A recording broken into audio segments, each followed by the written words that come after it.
Salam dan sejahtera buat kita semua.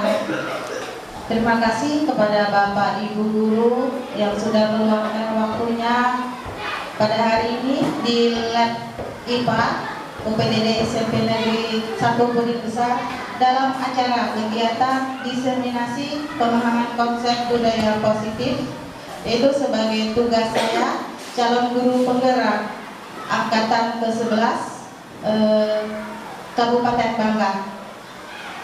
Baiklah, untuk susunan acara pada kegiatan hari ini, yang pertama yaitu pembukaan, yang kedua sambutan dari Kepala UPTD SMP Negeri 1 Puri Besar, kemudian yang ketiga kegiatan inti, kemudian yang keempat penutup. Baiklah, kita memulai acara kegiatan hari ini dengan membuka lafaz basmalah. Bismillahirrahmanirrahim. Kita memasuki acara kedua, yaitu sambutan dari Kepala UPTD SMP Negeri 1 Puri Besar. Kepada Ibu, saya persilakan. Bismillahirrahmanirrahim. Assalamualaikum warahmatullahi wabarakatuh. Salam dan bahagia Bapak Ibu guru hebat.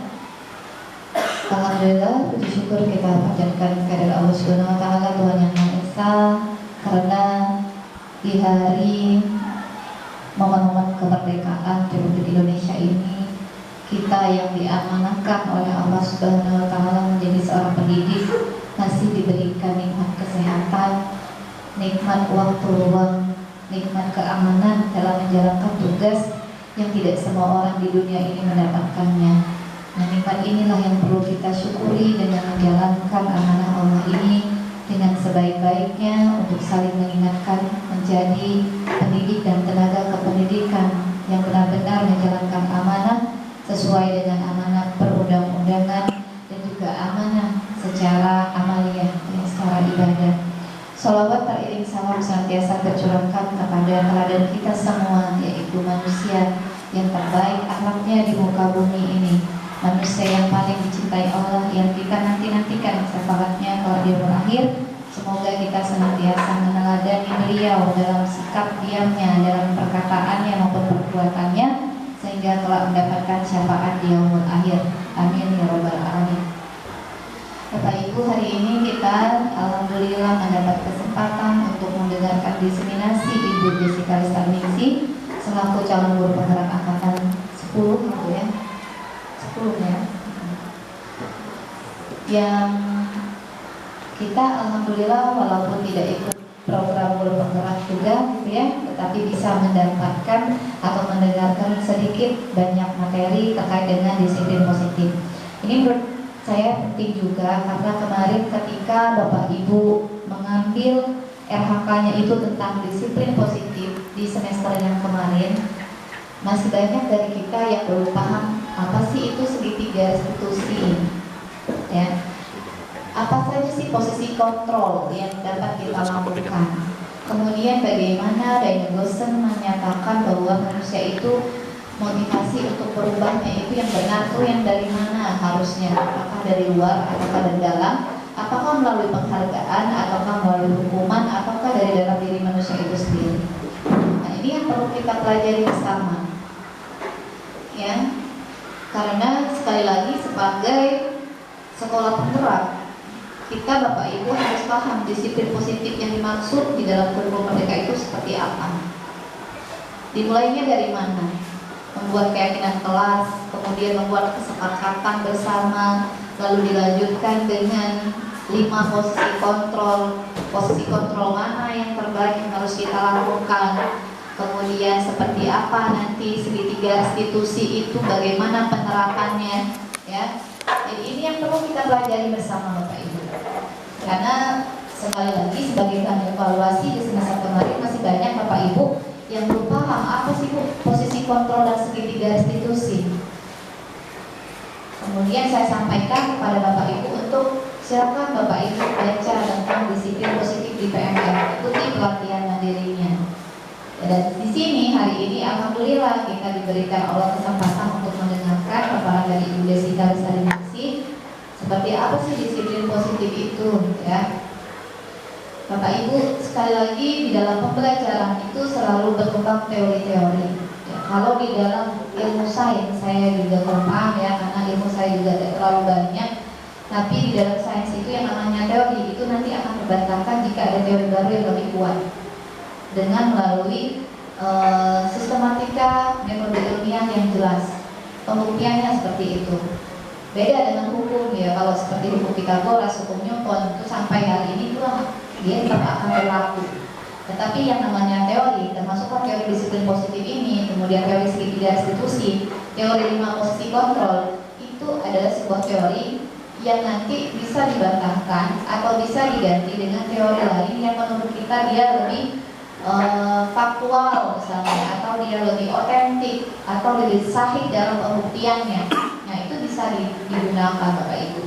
Jadi silahkan kita memilih dan memilah.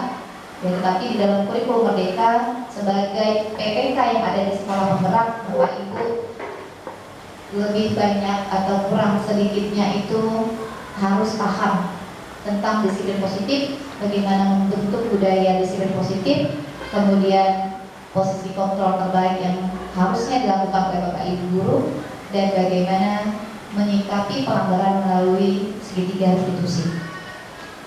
Ya, sekali lagi bahwa kita semua di sini PTK adalah PTK manusia, bukan malaikat, Bapak Ibu ya.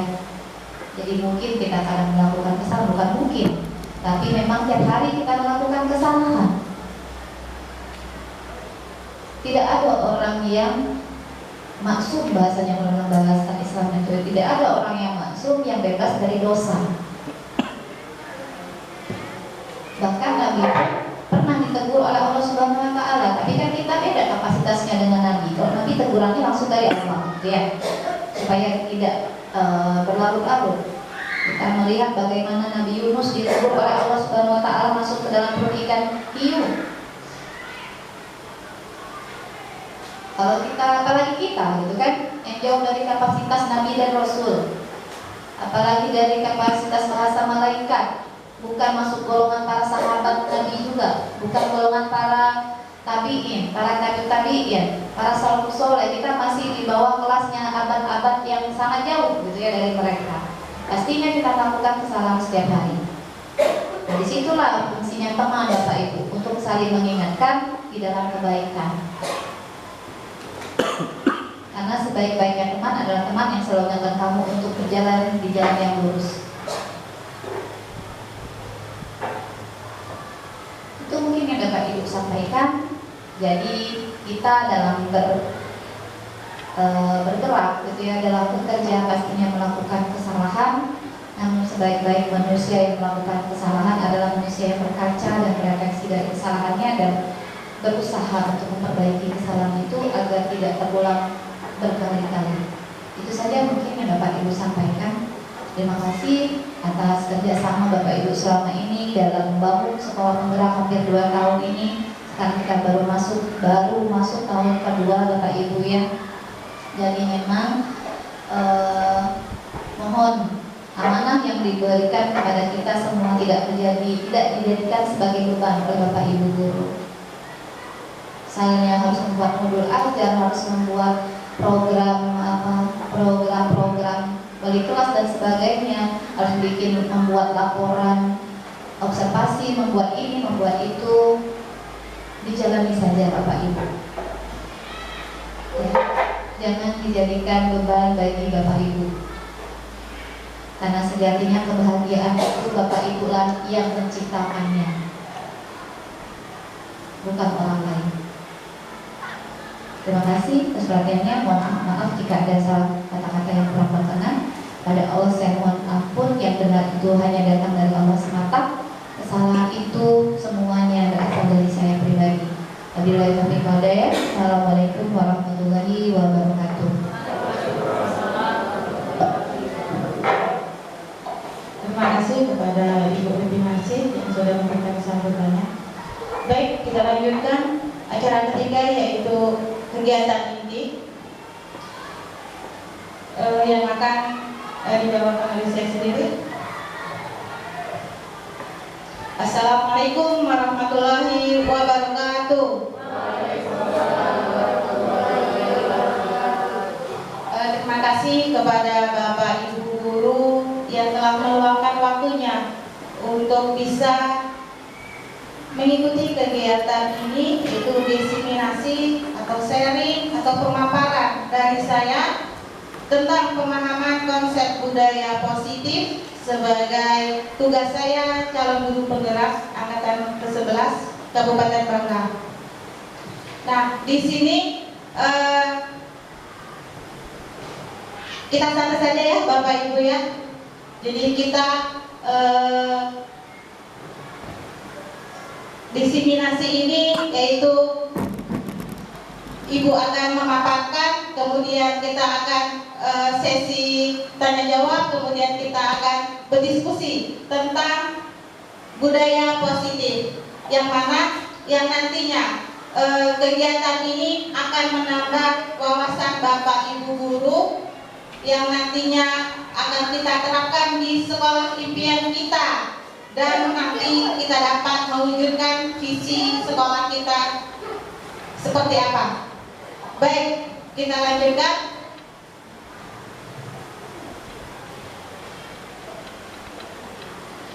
Nah, di sini kesepakatan kelas kita, yaitu kesepakatan diseminasi. Yang pertama, menghargai siapapun. Kedua, berpakaian yang rapi dan sopan. Ketiga, izin saat hendak keluar kelas. Nah, keempat, boleh makan dan minum dengan tenang. Maaf, ini sengaja belum ada di meja Bapak Ibu ya. Kemudian yang kelima, mengikuti pembelajaran dengan gembira. Ada yang mau ditambahkan Bapak Ibu? Apa sudah cukup? Cukup, kita bungkus ya. Jadi ini kesepakatan kita. Baik, kita lanjutkan. Di sini ada beberapa pertanyaan, ya. Yang nomor 1, apakah Bapak Ibu setuju bila 1. Pemberian hukuman dapat mendisiplinkan siswa? Siapa yang setuju? Bapak Ibu angkatkan tangannya. Pemberian hukuman dapat mendisiplinkan siswa. Silakan. Apakah dengan hukuman siswa akan disiplin? Oke, ada 3 orang. Yang lainnya bagaimana? 50-50, setengah-setengah gitu ya. Oke, lanjut pertanyaan kedua. Pemberian hadiah meningkatkan prestasi siswa. Siapa yang setuju? Silakan tanda tangan. Oke, 1, 2, 3, 4, 5, 6, 7, 8, ada orang 8. Kemudian yang ketiga, guru harus mampu memberikan solusi untuk setiap siswa yang bermasalah. Setuju tidak kira-kira Bapak Ibu? Oke, hampir semuanya setuju. Kemudian yang terakhir, guru berperan sebagai teman baik bagi siswa. Setuju apa tidak Bapak Ibu guru? Oke, setuju. Nah, nanti kita akan mempelajari ini ya. Setelah selesai saya memaparkan, kita akan tahu jawaban yang tepat apa dari pertanyaan ini. Kita lanjut. Jadi positive mindset. Apa itu budaya positif? Yaitu perwujudan dari nilai-nilai atau keyakinan universal yang diterapkan di sekolah. Jadi nilai-nilai itu apa saja? Disiplin. Kemudian apa lagi? Tanggung jawab, benar. Kemudian apa lagi? Nilai-nilai yang ada pada diri. Disiplin, tanggung jawab, kejujuran. Lagi?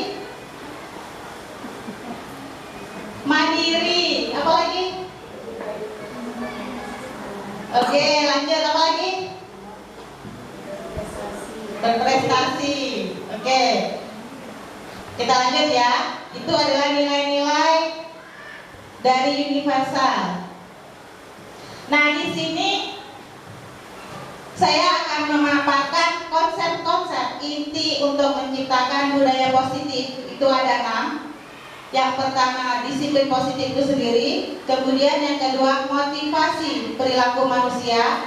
Ketiga, keyakinan kelas atau keyakinan sekolah. Kemudian kebutuhan dasar manusia. Kemudian yang kelima, posisi kontrol guru. Kemudian yang terakhir, segitiga restitusi. Dari keenam ini, yang menurut Bapak Ibu asing bagi Bapak Ibu yang nomor berapa? Ya, sepakat ya, nomor 6 ya, segitiga restitusi. Mungkin Bapak Ibu sudah melaksanakan ini, hanya saja kita tidak tahu itu namanya segitiga restitusi. Mari kita bahas satu persatu ya untuk kegiatan budaya positif ini.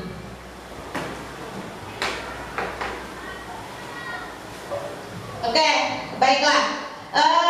Di sini cobalah buka. Mohon Bapak Ibu berpasangan berdua. Apa yang akan kalian lakukan Bapak Ibu? Cobalah buka. Jika satu Bapak Ibu jadi A, tugas Anda adalah mengepal salah satu tangan Anda. Bayangkan di tangan Anda itu menyimpan sesuatu yang sangat berharga. Ya, dikepal. Kemudian rekan Anda yang sebelahnya, yang B, itu mencoba untuk membuka. Dengan apa? Dengan rayuan, ayo bukalah, atau dengan ejekan, atau dengan buka, gitu ya. Nah, coba sekarang kita berpasangan. Siapa yang A, siapa yang B, silakan.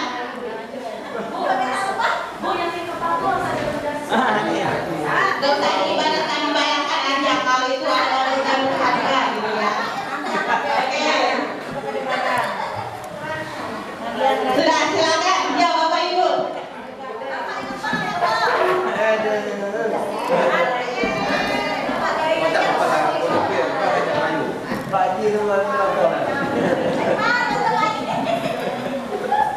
Oke, sudah bagus, bisa terbuka.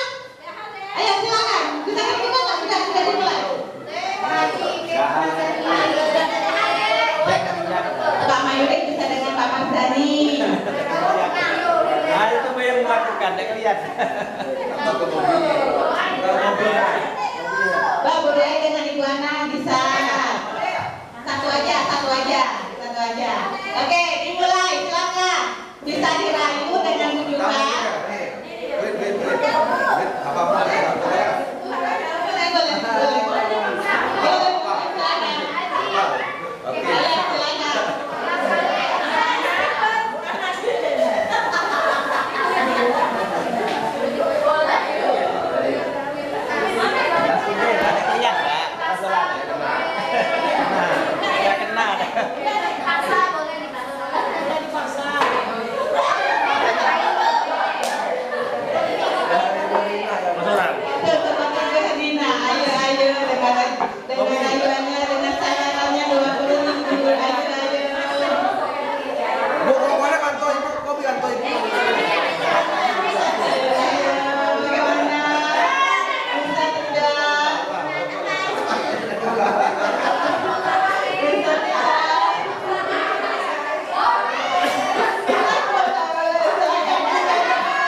Apa Ibu rasakan dari kegiatan ini? Tadi ada yang teriak ya, ada teriak sudah, ya terlepas. Nah, kita berharap tangan yang kita genggam tadi tidak bisa kita buka. Karena apa? Karena kita ada di posisi kontrol kita, betul nggak? Ya, kita pengen harta yang berharga ini tidak bisa dibuka oleh orang lain, gitu ya. Jadi posisi kontrol itu datangnya dari kita atau dari orang lain? Dari kita. Iya, dari diri kita sendiri. Gitu ya Bapak Ibu ya. Baik, kita lanjutkan. Nah, ini adalah pergeseran paradigma teori kontrol dari Dr. William Glasser, yaitu yang pertama, ilusi guru mengontrol murid. Jadi betul tak guru itu mengontrol murid? Tidak bisa. Apa contohnya coba? Kalau kita memberikan siswa PR, ataukah apakah PR itu akan dikerjakan seluruhnya oleh siswa? Tidak. Nah, berarti yang mengontrol siswa itu diri mereka sendiri. Jadi bukan dari Bapak Ibu guru. Kemudian yang kedua, ilusi bahwa semua penguatan positif, efektif dan bermanfaat. Nah, kemudian yang ketiga, ilusi bahwa kritik dan membuat orang merasa bersalah dapat menguatkan karakter. Nah, tidak juga. Kemudian ilusi bahwa orang dewasa memiliki hak untuk memaksa. Tidak. Seperti kita sebagai guru, kita memaksa pun kita tidak bisa ya, karena murid kita juga sudah memiliki posisi kontrol dari diri mereka sendiri. Kemudian lanjut, bagaimana seseorang bisa berubah dari paradigma stimulus atau respon kepada pendekatan teori kontrol. Nah, ini sebagai contoh, realita kebutuhan kita itu sama, padahal berbeda. Kebutuhan kita itu berbeda. Kemudian semua orang melihat hal yang sama, padahal setiap orang memiliki gambaran yang berbeda. Kemudian kita mencoba mengubah orang agar, ya silakan Bu. Kita mencoba mengubah orang agar berpandangan sama dengan kita, padahal kita berusaha memahami pandangan orang lain tentang dunia. Kemudian perilaku buruk dilihat sebagai suatu kesalahan, padahal semua perilaku memiliki tujuan. Kemudian orang lain bisa mengontrol saya, padahal yang mengontrol diri kita siapa? Diri kita sendiri. Ya benar Bapak Ibu ya. Kemudian saya bisa mengontrol orang lain, padahal Anda tidak bisa mengontrol orang lain. Kemudian pemaksaan ada pada saat rujukan gagal, padahal kolaborasi dan konsensus menciptakan pilihan-pilihan baru. Kemudian model berpikir menang atau kalah, padahal model berpikir menang-menang. Jadi pada saat ini tidak ada siapa yang menang, siapa yang kalah, semuanya sama, gitu ya. Baik, kita lanjutkan. Nah, disiplin positif itu apa? Yaitu disiplin positif merupakan salah satu cara penerapan disiplin yang bertujuan untuk menumbuhkan kesadaran serta memberdayakan anak untuk melakukan sesuatu tanpa sogokan, seperti tadi, tanpa ancaman maupun hukuman. Nah, inilah nilai-nilai kebajikan universal. Apa itu?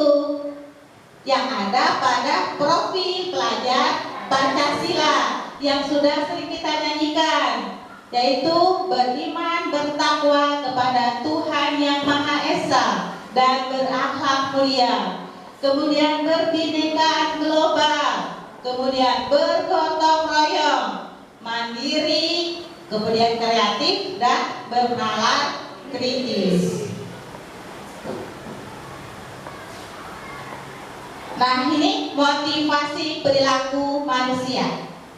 Baik Bapak Ibu, dari nomor 1, 2, dan 3, Bapak Ibu kira-kira pilih yang mana?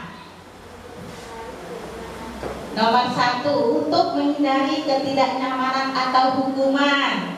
Yang kedua, untuk mendapatkan imbalan atau penghargaan dari orang lain. Yang ketiga, untuk menjadi orang yang mereka inginkan dan menghargai diri sendiri dengan nilai-nilai yang mereka percaya. Bapak Ibu pilih yang nomor berapa? Oke, ada yang nomor 1. Ibu Dahlia silakan.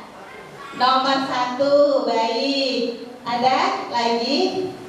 Ibu Fitri pilih yang nomor berapa Ibu? Nomor 1. Ada lagi? Iya Ibu Laini? Nomor 3. Baik, ada lagi? Oke. Nggak ada yang nomor 2, Bu. Tidak masalah kalau misalnya pada kecil, Iya, nggak ada yang nomor 2. Baik, nomor 1 dan nomor 2 itu termasuk motivasi ekstrinsik, yaitu berasal dari luar, ya. Nah, kemudian yang nomor 3 itu termasuk intrinsik. Jadi yang nomor 1 untuk menghindari ketidaknyamanan atau hukuman. Berarti nih, misalnya nih, kita sebagai bapak ibu guru nih datang terlambat. Jangan datang terlambat lah, tidak nyaman dengan kepala sekolah gitu ya. Jadi kita ambil nomor 1 gitu ya. Oke. Contohnya ya, ada kita lanjutkan ya. Jadi motivasi itu apa?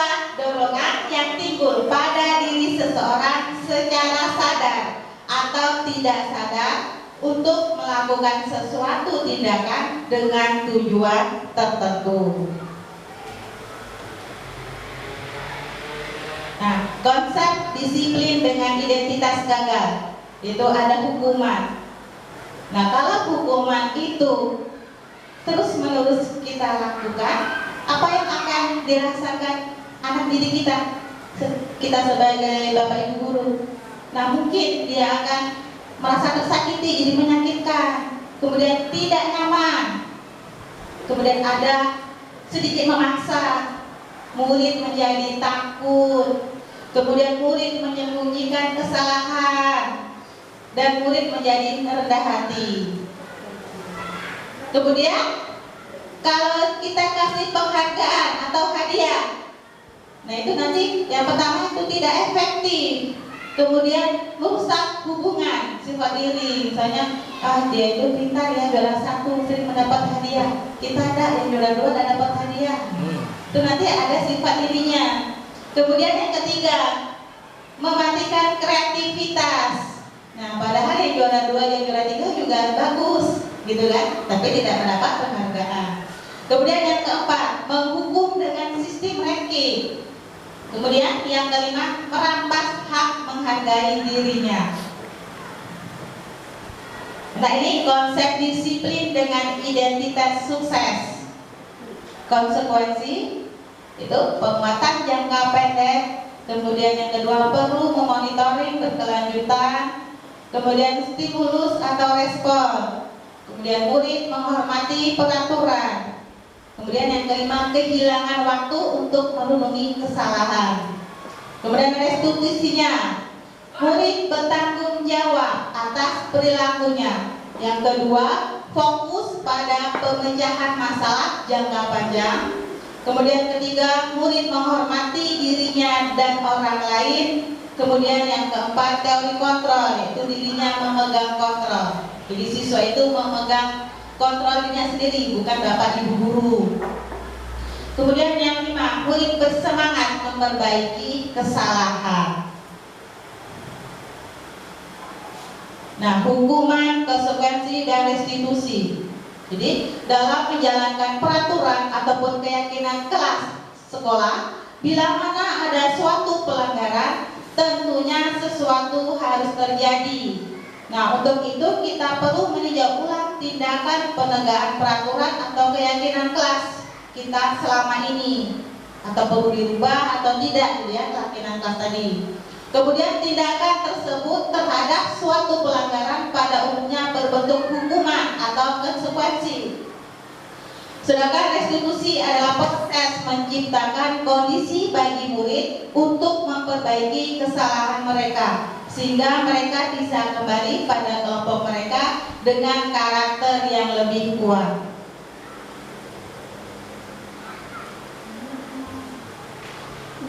Nah, ini ada tabel hukuman, konsekuensi, dan restitusi. Nanti kita pelajari bersama-sama ini ya.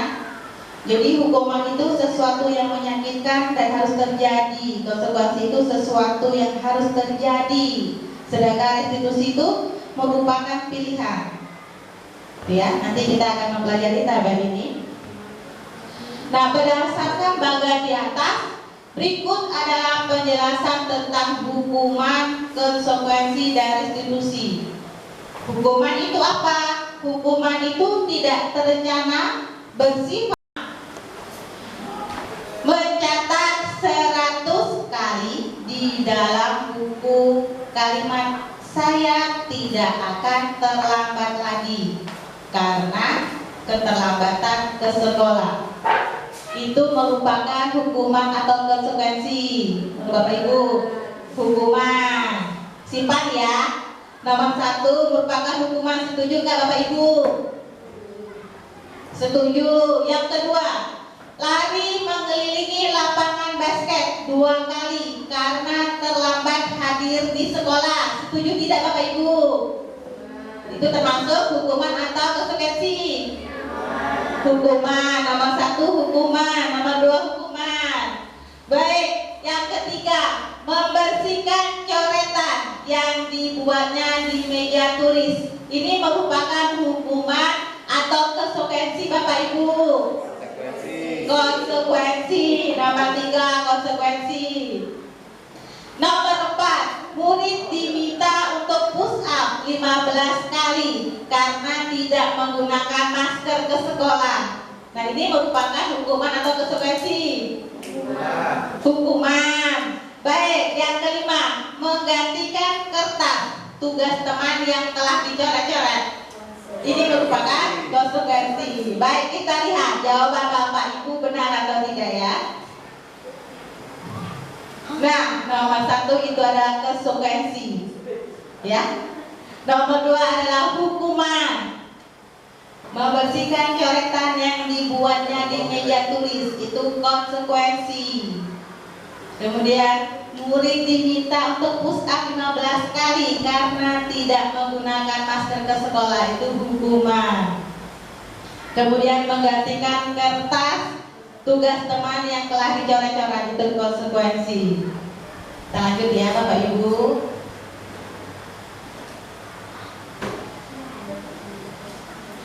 Nah, dihukum oleh penghargaan. Ya, yang pertama, pengaruh jangka pendek dan jangka panjang. Ya, jadi nanti kalau kita selalu memberikan penghargaan kepada peserta didik, nah itu pengaruhnya jangka panjang dan jangka pendeknya. Kemudian yang kedua, penghargaan tidak efektif, kemudian akan merusak hubungan. Penghargaan akan mengurangi ketepatan, penghargaan mengurangi kualitas, kemudian penghargaan mematikan kreativitas, kemudian penghargaan menghukum. Kemudian yang ke-8, motivasi dalam diri, yaitu intrinsik. Oke, sekarang saya tanya, mengapa itu disebut keyakinan kelas, bukan kesepakatan kelas? Siapa yang bisa menjawab Bapak Ibu? Mengapa disebut keyakinan kelas, bukan kesepakatan kelas? Ada yang bisa menjawab? Oke, silakan Ibu Anerti. Terima kasih atas kesempatannya. Menurut saya mengapa harus keyakinan dibandingkan kesepakatan? Kalau berasal dari kata yakin, yakin itu berarti berasal dari pemahaman kita, nilai-nilai yang ada di dalam diri kita. Artinya keyakinan kelas itu adalah nilai-nilai yang ada di dalam diri siswanya, jati diri kelas itu. Makanya disebut di situ adalah keyakinan, bukan kesepakatan. Kalau kesepakatan itu hanya hasil pemikiran. Terima kasih. Baik, Bapak Ibu beri aplaus untuk Ibu Anerti. Oke, benar sekali ya. Jadi keyakinan kelas itu yakin dari siswa itu sendiri. Jadi ide dari siswa itu sendiri gitu ya. Jadi kalau kesepakatan itu hasilnya, hasil dari keyakinan kelas itu. Jadi ini mengapa kita memiliki peraturan tentang penggunaan helm pada saat mengendarai kendaraan roda 2. Nah, ini merupakan kenapa dulu? Mengapa? Supaya kita ya, dan itu keselamatan gitu ya. Oke, keselamatan. Yang kedua, mengapa kita memiliki peraturan tentang menggunakan masker dan mencuci tangan setiap hari? Karena itu termasuk nilai kebersihan. Ya, kemudian keselamatan juga ya. Jadi jangan sampai nanti kalau kita tidak memakai masker kita akan terkena wabah penyakit COVID gitu ya. Oke, kita lanjutkan Bapak Ibu. Jadi keyakinan kelas itu dibuat berdasarkan kesepakatan antara guru dan siswa dan sifatnya universal. Kemudian peraturan biasanya dibuat oleh guru dan bersifat satu arah. Kita lanjut. Nah, ini adalah prosedur pembentukan keyakinan kelas atau sekolah. Nah, yang pertama itu mempersilahkan warga sekolah siswa untuk mencurahkan ide tentang peraturan yang akan disepakati. Jadi nanti setiap siswa diberikan stick note gitu ya, diberikan stick note ide apa yang kalian punyai dalam diri kalian untuk keyakinan kelas kita. Nah, kemudian yang kedua, mencatat semua masukan. Sudah kita buat, kita tangkap di depan kelas, stigma tadi. Kemudian ganti kalimat negatif menjadi positif. Kemudian tinjau kembali curahan pendapat yang terkumpul dalam susun dan susun menjadi keyakinan kelas. Nanti sudah terkumpul siswanya ada 25. Ini mengenai disiplin, ini mengenai pembelajaran, kemudian mengenai apa lagi Bu? Iya, kebersihan gitu ya. Nah, jadi kita kumpulkan. Kemudian tinjau ulang keyakinan kelas yang sudah tersusun. Tidak usah banyak-banyak ya, 3 atau sampai 7 saja. Kemudian setelah semuanya tersusun, kita meninjau dan menyetujui dengan menandatanganinya. Jadi nanti yang sudah kita buat di kertas rapi-rapi, kemudian setiap siswa tanda tangan. Kita buat seperti hiasan, boleh dekat pinggir-pinggir gitu, kita ya silakan. Kita buat tanda tangan. Kemudian yang ketujuh, keyakinan kelas tadi kita tanpa di dinding kelas, di dinding ya, tempel. Jangan di dekat pintu atau di atas jendela gitu kan. Jadi supaya terbaca oleh siswa-siswi kita. Baik, kita ice breaking terlebih dahulu. Silakan Bapak Ibu berdiri. Bapak Ibu berdiri semuanya. Ini ada A, ada B ya. Nah, yang satunya memegang menangkap tangan sebelahnya. Yang A itu hitam, yang B itu hijau, gitu ya. Yang A hitam, tentukan dari pasangan ini mana yang A, mana yang B. Yang A hitam, yang B hijau. Oke. Nanti kalau saya menyebutkan hitam berarti tangannya ditangkap. Apa ya? Oke. Jadi ya. Oke. Jadi yang A tadi hitam, yang B hijau. Jadi nanti kita tangkap. Ya, tangkap aja. Ya, tangkap yang mana Bapak Ibu? Tangan atau kaki? Tangan Bapak Ibu ya, tangan. Jadi dua-duanya seperti ini, ya. Nah, jadi kalau Ibu ngomong hijau, jadi yang nangkap Hijau. kalau Ibu ngomong hitam, berarti yang nangkap gitu ya. Kalau hijau, J-nya ya, hijau, tanya kita tahu ya. Kalau hijau berarti Menghindar ya, menghindar, jangan kita tertangkap. Paham ya? Kalau Ibu bilang hitam, berarti yang nangkap. Kita nangkap, dia yang nangkap. Ya, hitam yang nangkap. Kalau hijau, berarti hijau yang nangkap. Paham ya? Nyender boleh ke belakang ke samping. Boleh kemanapun. Sama-sama tangannya ke depan. Oke. Baik, kita melakukan permainan ini.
Oke, kita lanjutkan kebutuhan dasar manusia. Oke, di sini saya mau bertanya pada Ibu siapa ya kira-kira? Bulan aja lah. Kebutuhan dasar manusia. Kita tuh butuh apa sih Bu sebenarnya? Coba Ibu. Baik, terima kasih atas kesempatannya. Kebutuhan dasar manusia. Kalau dasar pokok artinya, berarti kita membutuhkan kebutuhan pokok. Ya, diantaranya kalau keseharian mungkin kayak nasi, lauk pauk dan sebagainya. Dan lebih dominan lagi kita sangat membutuhkan cuan. Terima kasih. Karena itu adalah sumber dari segalanya. Terima kasih Ibu.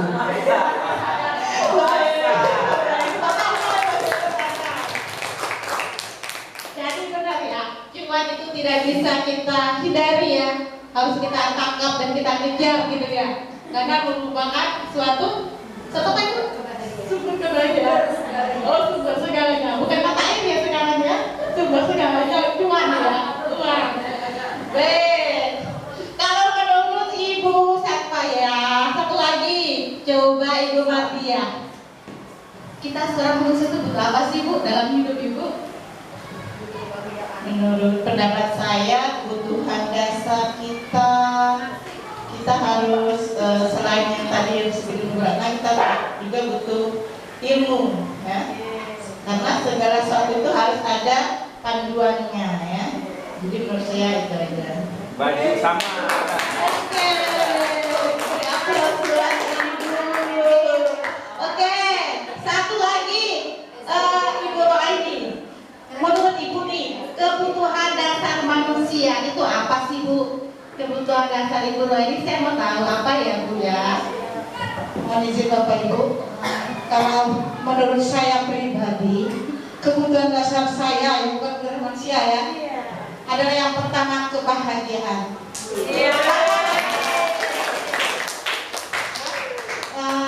Percuma kalau kita banyak harta, banyak cuan, tapi tidak bahagia, itu tidak akan terrealisasi untuk kita sendiri ya. Jadi yang pertama adalah kebahagiaan yang sangat saya butuhkan untuk hidup saya. Terima kasih. Yang kedua bagi cuannya. Terima kasih untuk Bu Roaini ya. Yang paling utama menurut Ibu Roaini yaitu kebahagiaan. Dan yang kedua tadi apa Ibu Rara? Cuan, gitu ya. Oke, coba kita lihat bersama-sama ya. Kebutuhan dasar itu seperti apa? Oke, di sini ada pernyataan. Ketika seorang murid melakukan sesuatu perbuatan yang bertentangan dengan nilai-nilai kebajikan atau melanggar peraturan, hal itu sebenarnya dikarenakan mereka gagal memenuhi kebutuhan dasar mereka. Benar atau tidak Bapak Ibu? Benar. Berarti kalau kita melihat anak-anak kita yang sering melanggar peraturan, kemudian dia sering membolos pada datang ke sekolah tapi tidak sampai ke dalam kelas, berarti itu perlu kita amati ya. Jadi mereka mungkin kurang kebutuhan dasarnya. Nah, seperti apa? Nah, ini tadi. Jadi ada 5 kebutuhan dasar manusia. Yang pertama itu bertahan hidup. Jadi benar yang dikatakan Ibu Rahmat tadi, dan sandang pangan papan. Ya. Kemudian yang kedua, kasih sayang dan rasa diterima. Kemudian yang ketiga, penguasaan.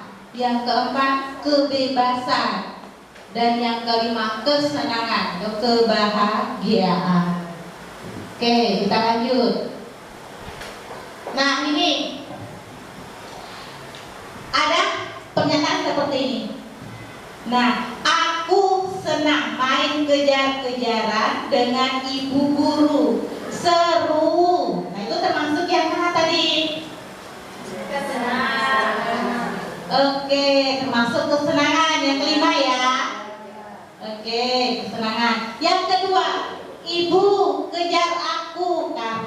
ibu guru sayang aku.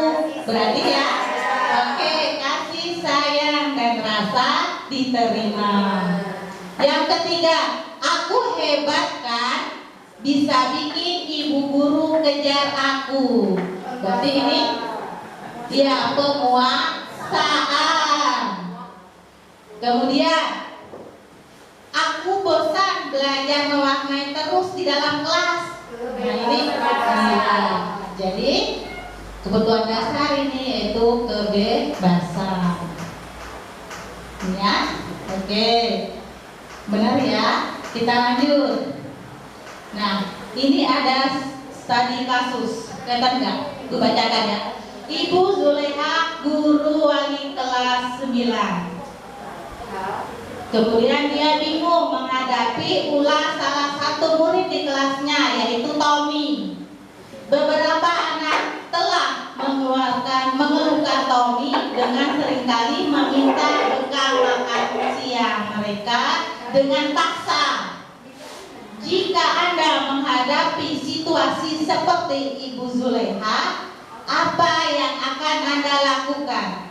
Menurut Anda nih, kira-kira apa alasan Tommy melakukan hal itu? Nah, dari ini kira-kira apa? Kebutuhan apa yang kurang dari Tommy tadi? Bertahan hidup, satu. Kemudian kasih sayang, betul. Kemudian ada lagi? Termasuk kesenangan. Oke, baik. Kita lihat satu persatu ya. Nah, karena ia lapar dan orang tua tidak membawakannya bekal makan siang, maka kebutuhan dasar yang sedang berusaha dipenuhi oleh Tommy itu adalah bertahan hidup. Iya. Kemudian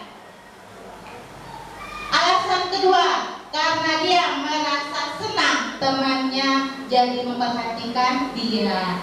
Jadi ketika temannya melaporkan tindakan itu kepada gurunya dan gurunya memberitahukan orang tuanya, sehingga orang tuanya jadi memperhatikan dia, maka kebutuhan dasar yang sedang dipenuhi Tommy adalah kebutuhan kasih sayang dan rasa diterima. Ya, betul sekali. Kemudian ada lagi, karena temannya jadi takut dengan dia dan menuruti keinginannya, jadi Tommy sedang berusaha memenuhi kebutuhan dasarnya adalah kekuasaan.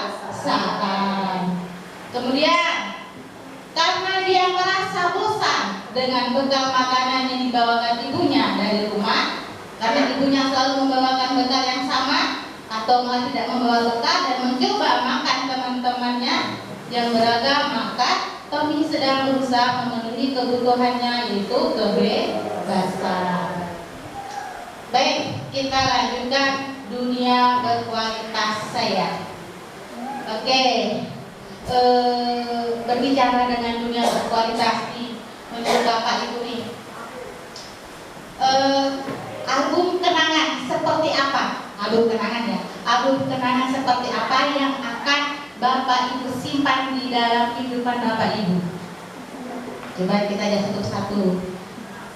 Satu, siapakah orang-orang yang paling penting dalam hidup Anda? Silakan Ibu Rata. Terima kasih kesempatannya lagi. Siapakah orang-orang yang paling penting dalam hidup Anda? Pastinya orang-orang yang paling dekat dengan saya, terutama keluarga, yaitu orang tua, suami, anak, dan juga sahabat. Terima kasih. Baik, kita lanjutkan pertanyaan kedua. Nilai-nilai kebajikan apa yang terpenting dalam hidup Anda?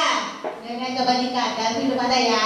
Kalau Bapak Ibu menyimpan sebuah kenangan, album foto kenangan, coba Ibu Fitri, nilai apa yang akan Ibu simpan yang terpenting?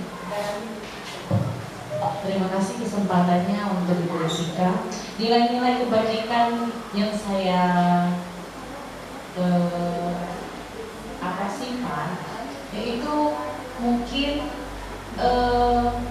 yang pernah saya kenangan apa yang pernah saya lakukan ya, terutama misalkan dalam album foto misalnya Bu, atau yang pernah saya lakukan nilai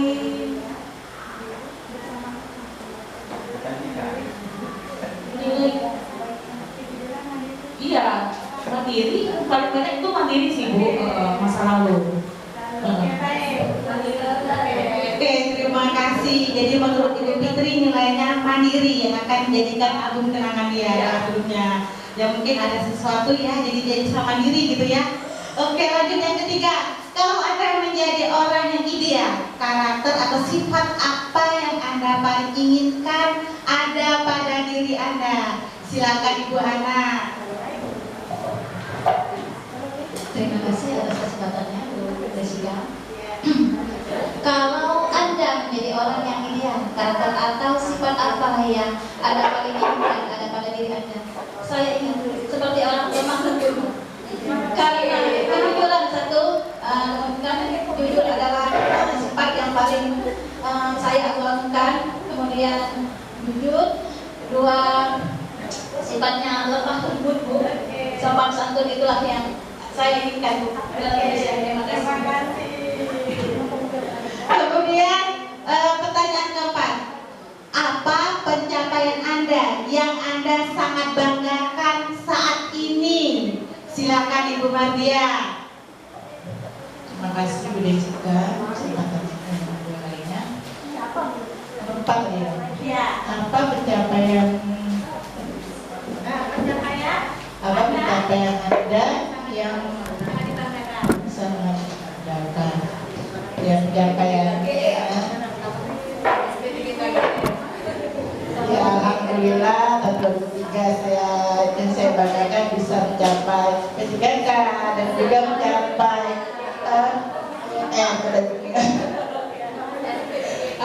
juga yang saya sebut yaitu tentang kebaikan ya. Saya ingin siswa-siswi saya dan juga teman-teman saya semuanya menjadi sehat, baik budi pekertinya ya, dan sebagainya.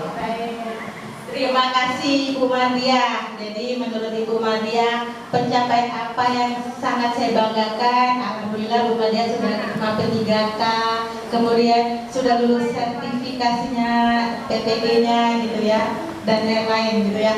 Kemudian kita lanjutkan yang kelima, apa pekerjaan ideal bagi Anda saat ini? Silakan Ibu Dahlia. Terima kasih Bu Jessica. Apa pekerjaan ideal bagi Anda? Nah, pekerjaan ideal bagi saya, karena saya seorang guru sambil menghargai profesi. Jadi adalah pekerjaan sebagai pendidik. Oke, terima kasih. Beri aplaus untuk Ibu Dahlia. Benar sekali ya. Dikatakan Ibu Dahlia, jadi pekerjaan ideal menurut Ibu Dahlia yaitu seorang pendidik, yaitu guru. Kemudian yang keenam, ceritakan bagian perjalanan hidup Anda di mana Anda merasakan itulah titik paling puncak di diri Anda. Untuk bagian ini saya persilakan Bapak Marzani.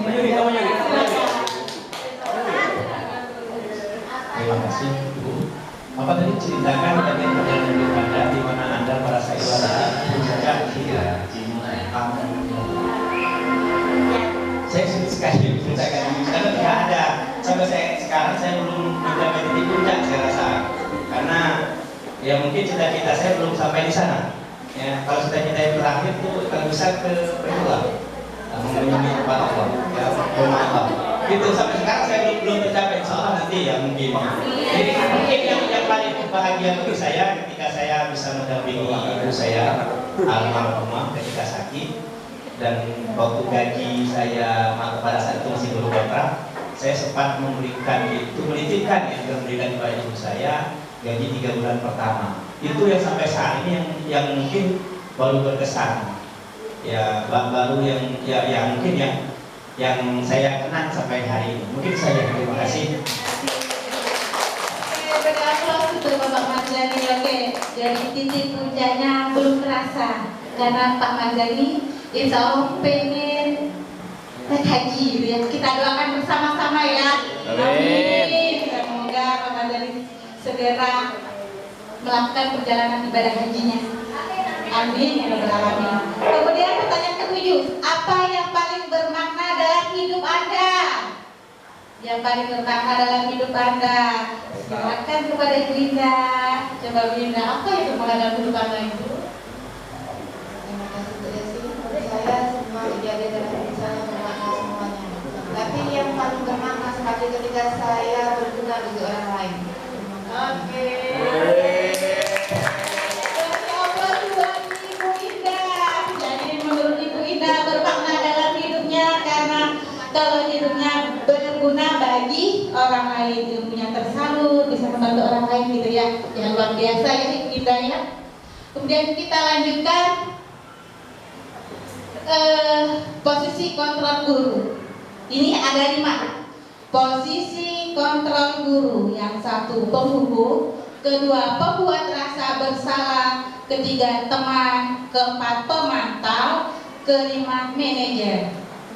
Menurut Bapak Ibu nih, dari kelima posisi kontrol, pilih yang mana? Ataukah sebagai pembuku, atau sebagai teman, atau sebagai pemantau, atau sebagai pembuat rasa bersalah, atau sebagai manajer? Sebagai apa? Kalau Ibu Reti sebagai manajer, sebagai teman. Oke, sekali saya akan memberikan sticknote. Coba Bapak Ibu tulis pengennya posisi Ibu seperti apa ya Bapak Ibu lihat. Buku.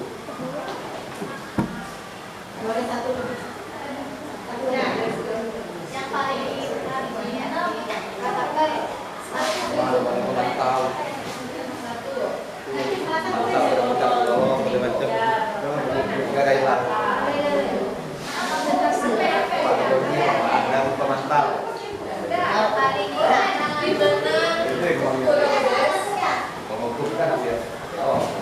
Oke, sudah ditulis silakan dipegang saja ya.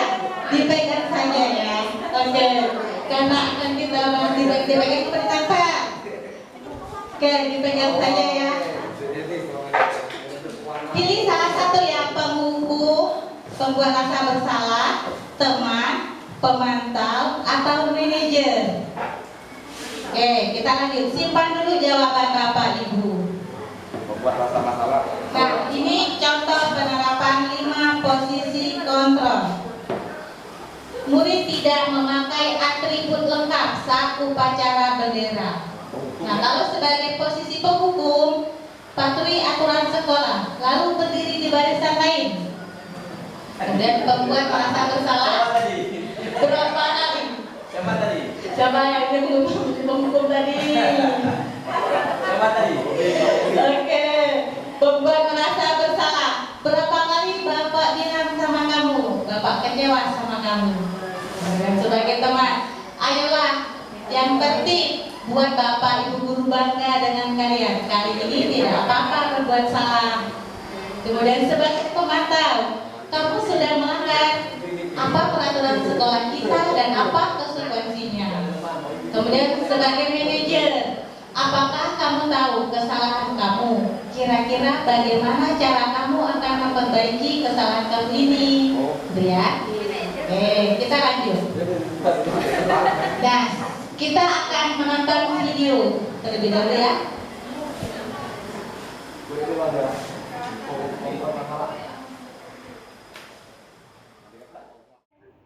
Assalamualaikum warahmatullahi wabarakatuh. Waalaikumsalam warahmatullahi wabarakatuh. Apa kabar anak-anak? Sehat ya? Oke, tadi sudah istirahat dari kantin ya? Nah, hari ini Ibu masuk kelas 2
Kalian inginnya di dalam kelas itu seperti apa?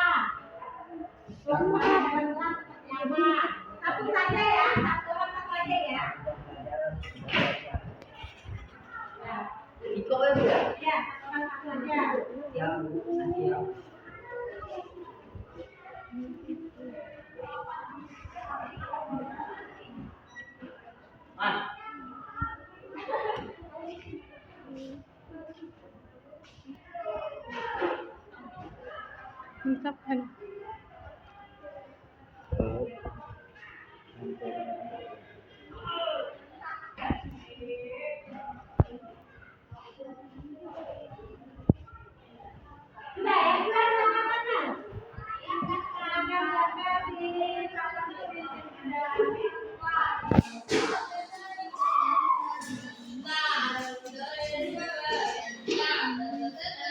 Dan kanan dan bagi papan tulis.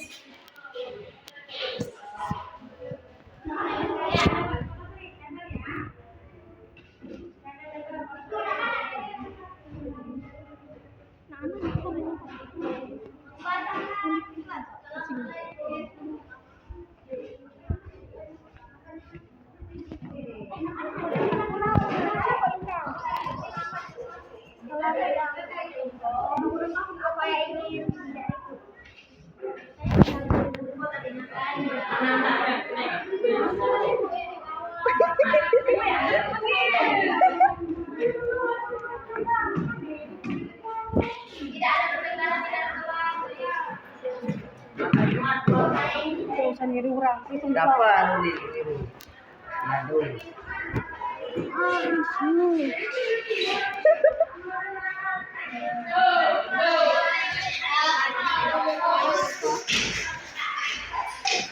Ya silakan. Sudah, oke silakan duduk ya, sudah silakan duduk.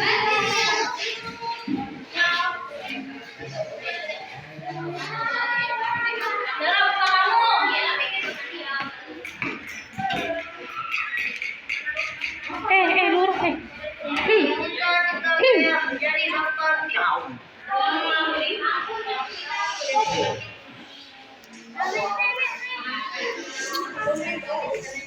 Sudah ya?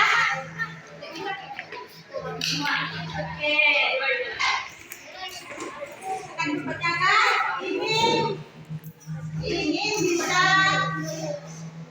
ingin bisa bertengkar di dalam kelas. Lagi tidak berisik, tidak ada yang bertengkar. Kemudian konsultasi. Kemudian di dalam kelas di dalam kelas ingin meningkatkan